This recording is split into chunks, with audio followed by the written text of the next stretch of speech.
I'm an autism awareness angel, making sure my wings protect the different, the stranger than. I'm an autism awareness angel. It's good, cause I'm cool with the unique behavior. I'm an autism awareness angel. Will you accept me? Cause I accept you. I'm an autism awareness angel, cause a view from the spectrum is a better point of view. The question at hand, are you... Hello, I'm Tally, and welcome back to Autism 30. Today on our podcast, we are talking to two amazing people from Autism BC and are conducting our interview from the studio located at the wonderful PFN's Good Life Hub in Richmond, British Columbia, Canada, Miss Lindy Chau and Mr. Andrew Pinfold. Miss Lindy Chau has been an information officer with Autism BC since 2001. She's completed her Bachelor of Arts degree in English and Sociology in Hong Kong prior to launching her career in Canada. As a parent of an individual on the spectrum, Lindy has experienced firsthand the challenges of navigating autism funding and services. Her expertise provides meaningful guidance for Autism BC's clients, both in person and over the phone. And Mr. Andrew Pinfold comes to Autism BC with a very diverse background and skill set. He has over 10 years of experience in the world of amateur and professional sport and has managed two for-nonprofit organizations that have significantly advanced the sport of cycling in Canada. Andrew has a lifelong passion for public health and has completed both a master's degree in medical geography from the University of Victoria and a Master of Health Administration from the University of British Columbia. As a father of two children on the spectrum, he is particularly passionate about being involved with an organization that supports families and individuals affected by autism. Welcome and thank you for joining us. Thank you. And can you tell us a bit about the history of Autism BC? Sure, I'd be happy to. So Autism BC was founded in 1975, and our original name was the Pacific Association of Autistic Children. Our organization was one of the first to support individuals on the spectrum in the province, and in fact, one of the first organizations in the country to do so. Okay. So over the years, we've grown significantly in terms of our reach and our programming. And today we provide a variety of services to families, professionals, and employers, and to the education and medical communities throughout British Columbia to address the needs of families impacted by autism. And what services do you offer? We offer a range of services to support families, all the way from early diagnosis and information all the way to transition services for adults. I think we'll speak to it a little bit later, but we have information referral services, community support groups, social outreach events, educational events, seminars, lecture series. We cover the whole gamut of services that families need to support their needs when they have a child or an adult who's on the spectrum. So basically what you're telling me is that people who have just recently received the diagnosis to later on in life, at approximately what age do you service? Well, I think, if a parent calls and they have a concern and they speak to one of our information officers, it could be very young. It could be, in the first 2 years of life, perhaps even that young. And then we certainly are helping with adult services and transition, so into youth, and be happy to speak about our new Launch to Life program, which is really exciting that targets that particular group. And then we have support groups in the community for adults as well. So it really runs the gamut from very, very young to older adults. Which sounds fantastic. Now, I know we started to touch on that a bit, but can you tell us what the following are and how these can help support families? Like, for example, your information and referral services. We provide information and referral services to new parents, professionals, and general public on autism spectrum disorder, from what is autism disorder to how to get an assessment, to how to access your services, how to get a job, or even how to mingle with the family, how to get a social life. So it's like throughout the lifespan that we're supporting. And that's really interesting because a lot of the things that you mentioned here for people who have typical parents, these are things that they don't necessarily even have to think of, but we as parents typically do, which is fantastic that you actually offer those services to our community. Absolutely. And what about community support groups? Currently, we have like over 15 community support groups throughout the whole provinces. Wonderful. Low mainland, we have 3 main ones, and we have support groups throughout the interior, Kelowna, Parksville, in the island, and up north, Terrace. And I'm really happy that you're mentioning that, because I know one of the things that constantly gets mentioned is we here in the Lower Mainland are very fortunate to receive a lot of fantastic services, but it's absolutely wonderful that Autism BC actually reaches out to the rest of the province with various address and help services that can better service those of you that don't live in the Lower Mainland. And all those addresses will be on the website at autism30.com for those of you that are interested in accessing those services. Now, another thing that you offer are social outreach events. Can you tell us a bit about those? Our kids with autism, they don't really have a lot of chances to go out in a lot of times and attend events. That's very true. Yeah, because of the behavior, because of anxiety. Yes. Rigidity. So in Autism BC, we offer kids to go to aquarium. We have Autism BC going bowling. Oh, that sounds like such fun. Exactly. And then we have social groups running. And those social groups, what exactly does that entail?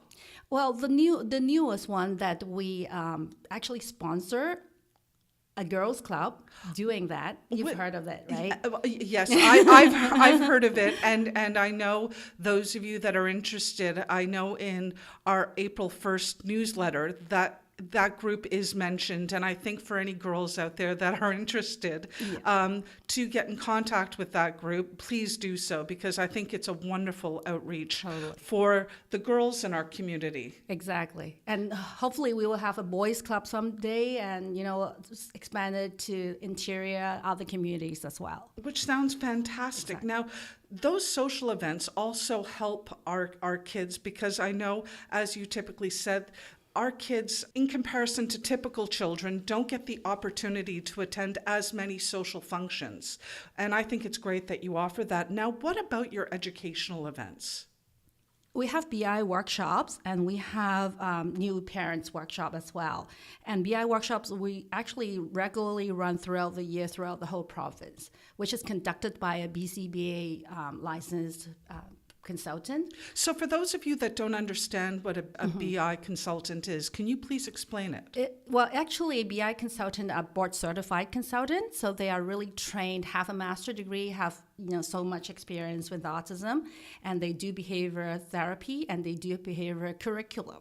So they are going to teach potential BIs or parents who are wanting to learn what ABA is, and do hand over hand with them. It will be a 2-day workshop. And I think it's great that you also mentioned parents in that, because I know many parents who don't necessarily have access to some therapy forms or actually doing it themselves. They're learning the theory and practice themselves. And I think it's great that you actually facilitate that happening for parents. Yes, we totally support parents doing it. We have an intro to autism coming with the BI workshop if they're interested in, but it's mainly for parents or families, friends who want to understand more about autism.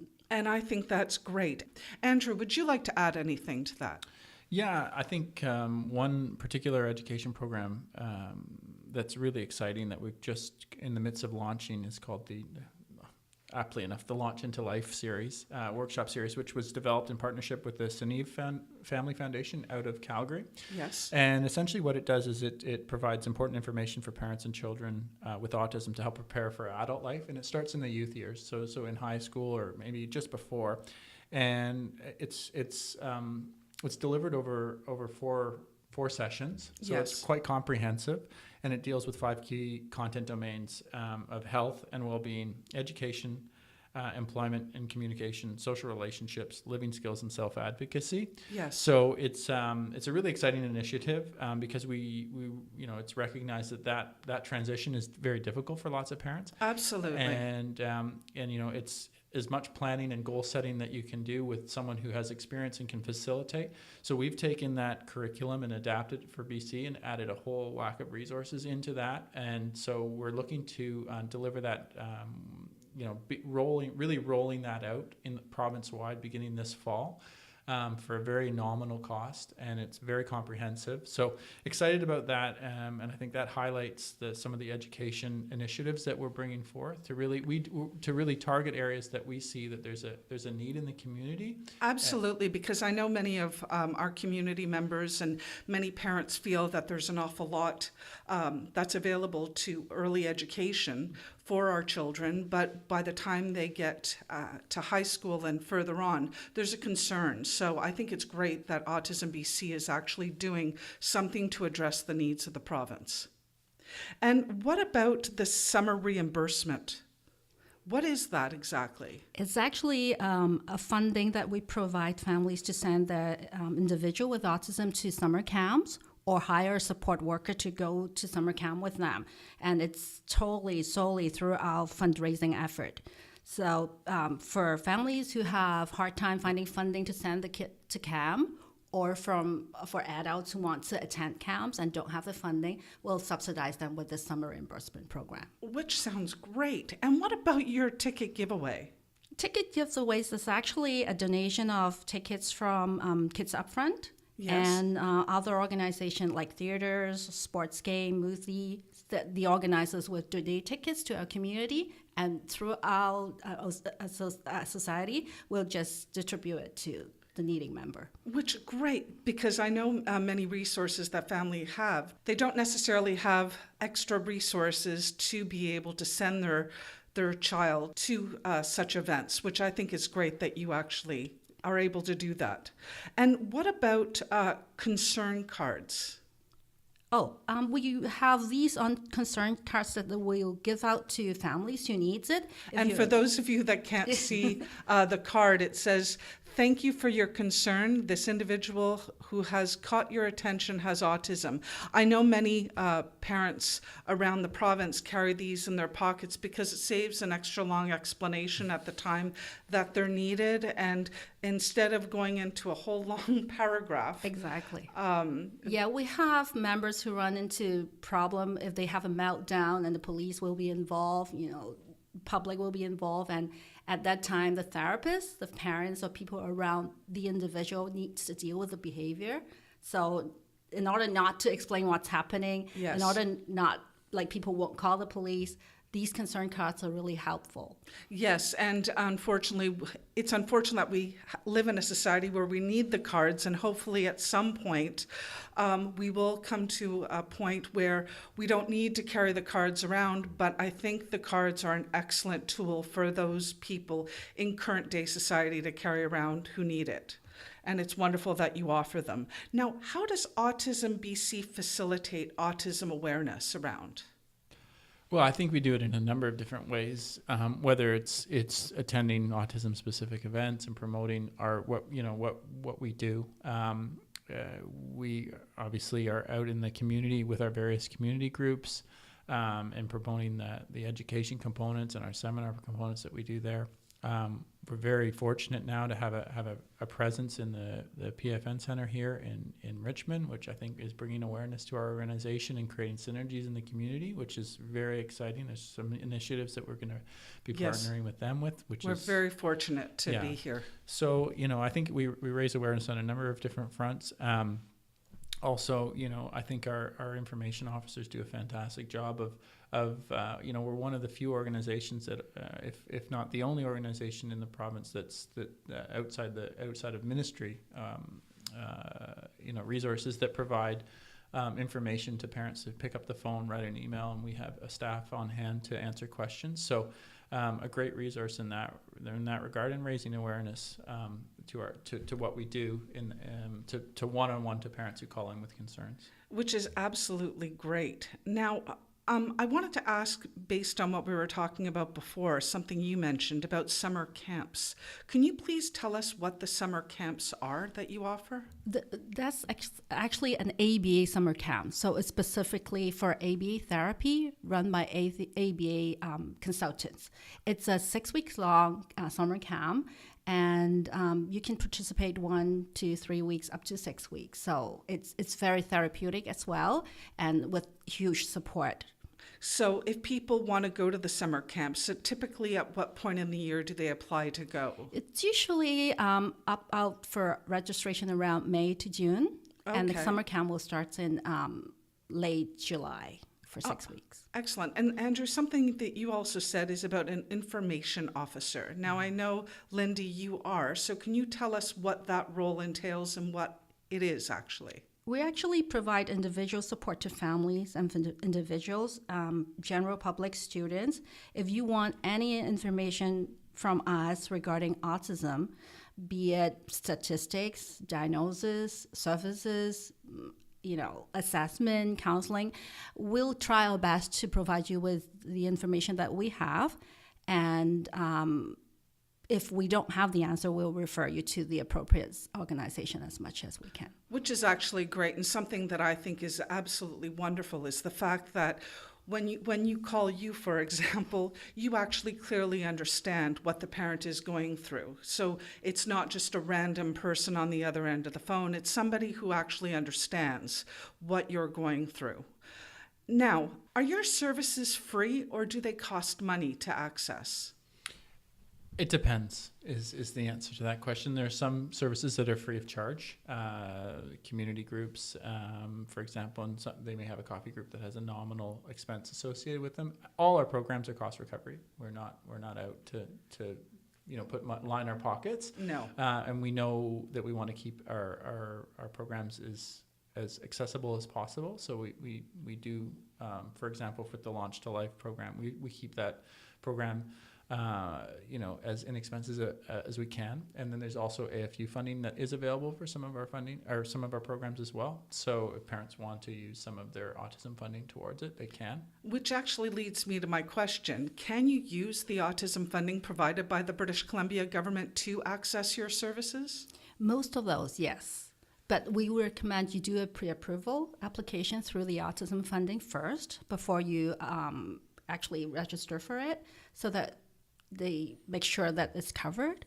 Okay. But because our membership is free now, so you can join our membership free, and usually we have a discount for members to join our events and programs. Oh, that's great news. Now, when somebody calls you, how long does the process take to get help and assistance? If they're calling information worker, we're on duty Monday to Friday, 9 to 4. So they can call anytime, and I will say the turnaround time will be within days. Which is wonderful news. You don't have to sit and wait for weeks or months to get help. Now, I know you both are extremely passionate about the work that you do. So what are some of your success stories? Being a parent myself, I would say I've gone through all the hassle in finding out what's the core information that I need to know. I remember when I first started, Autism BC was the first organization I called. I talked to an information worker, and they immediately signed me back then an advocate. So they walked me through everything, and then what I'm doing today is to walk new parents through everything from diagnosis or even suspecting something wrong with your kid, and then from there through whatever challenges you're facing. So whenever when they hang up, they said, "Big thank you. You've helped me a lot. You've provided me with a lot of information.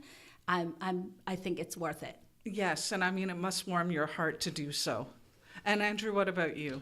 Well, I mean, I'm new to the organization, and I think speaking with the people in the office, I think we do incredible work and have done incredible work. What makes me really excited is I think we were at a stage in the province where there is a bit of positive disruption in the autism community. This brought forth by the PFN. There's lots of changes going on. And I think, what gives me a lot of excitement is to know that our organization, we're looking for those opportunities to partner and then grow the scope to support families, not only in Vancouver where our head office is, but into the communities, in all sort where they're going to be putting the Pacific Family Autism Fund is going to be putting their spokes. So I think it's an exciting time. I think the awareness of autism in the community in British Columbia is now, it's hit sort of a threshold where it's in the forefront of a lot of people's minds. Absolutely. And I think we're poised and ready to help facilitate, making the lives of those living with autism and families that are supporting those with autism, improving those lives and making it, doing what we can to making it easier and advocate for them and do those sorts of things. Very true. And I know things certainly are changing, but what do you think are some of the biggest stresses that affect people you care for from your perspective currently? Well, as a parent of two young children on the spectrum, I think it is quite daunting to get the diagnosis and then have to rush to create your plan and Yes. to do all those sorts of things. And it's so valuable to have support, delivered from our organization and other organizations to help parents navigate that process. Because not only is it you have to get organized and get your ducks in a row in terms of lining up therapies, but you're also dealing with the stress of just of receiving a diagnosis that is stressful, right? So, True. From my perspective, that's something that I've dealt with recently, and I can see though, as children age and they go into adulthood, there's also lots of challenges and opportunities for support in those areas as well. So, I think.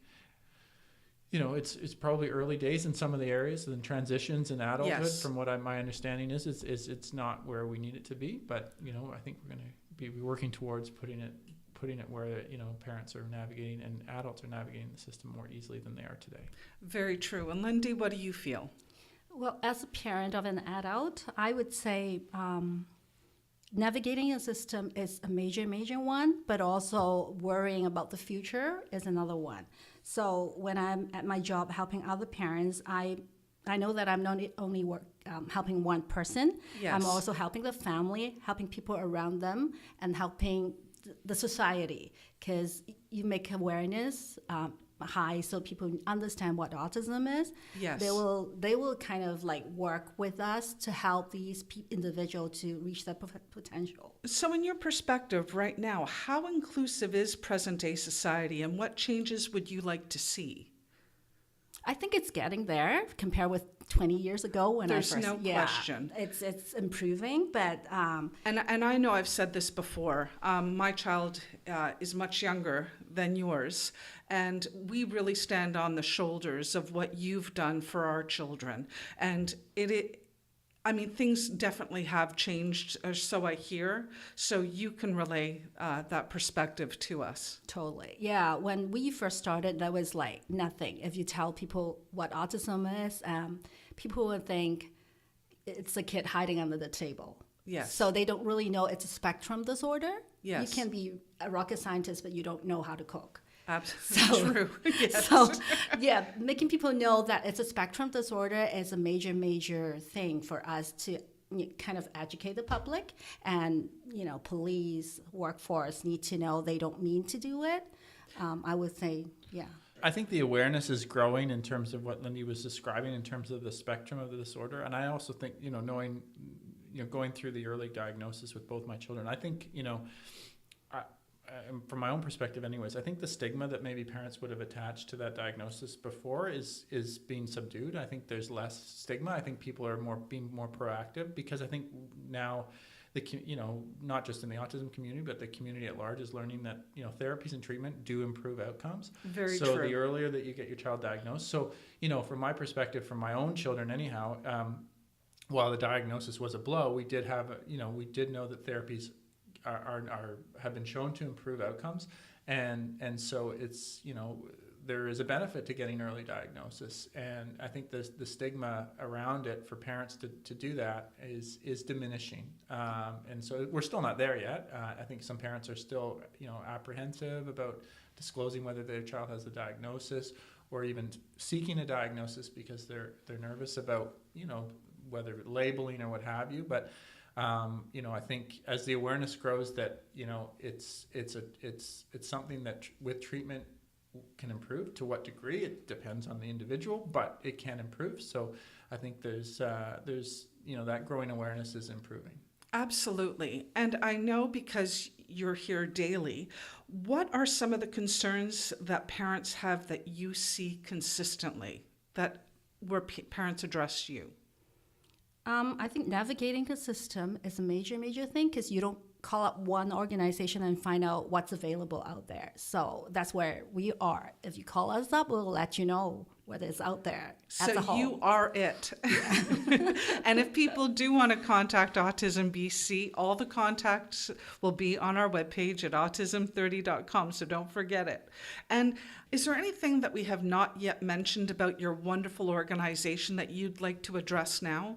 I would like to tell them that we have two information worker who speaks both English and Chinese, so like working Mandarin and Cantonese. So cultural thing, language thing. If you have a barrier, call us. That's great news. And what about you, Andrew? Yeah, I think I would just encourage the community that's listening to to touch base. To join Autism BC. It's free. You're going to receive newsletters and information from us, as well as have discounted access to certain services.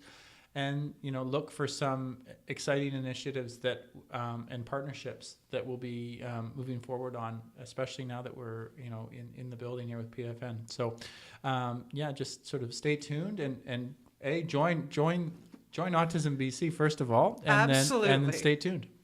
And to close the interview off, a question I ask all my guests: what would you both like the world to know about autism? Well, I would like to tell people that autism is a lifelong diagnosis. It's not curable, but it's treatable. So go for treatment. It's never too late to go for treatment. Great. And what about you, Andrew? I think I would echo that. It is treatable. I've seen it in my own children that the benefits to early intervention and like Lindy said, it's never too late. And so if you suspect that there's something different or that causes you as a parent or even as an adult concern, there's resources out there and there are resources that can help, so seek them out. Well, I want to thank you both for joining us here today. It's been an absolute pleasure to have you. Thank you. Thank you for having us. We also want to remind you to subscribe and join our mailing list. You can do so from our webpage at autism30.com and go to the bottom of that page and click the word subscribe. And whilst you're there, we'd also love to hear your opinions about shows you'd like us to produce for your listening ears. You can do so by clicking the word contact on our webpage. And don't forget to join us on Facebook, Twitter, Google+, and YouTube. And those buttons are located at the top of our page. Once again, thank you, our amazing podcast listeners who are currently located in 99 countries worldwide, for joining us. We are truly grateful for your interest and your ears. And until next time, this is Tally telling you to live in love. Hey yo, I'm an autism awareness angel, making sure my wings protect the different.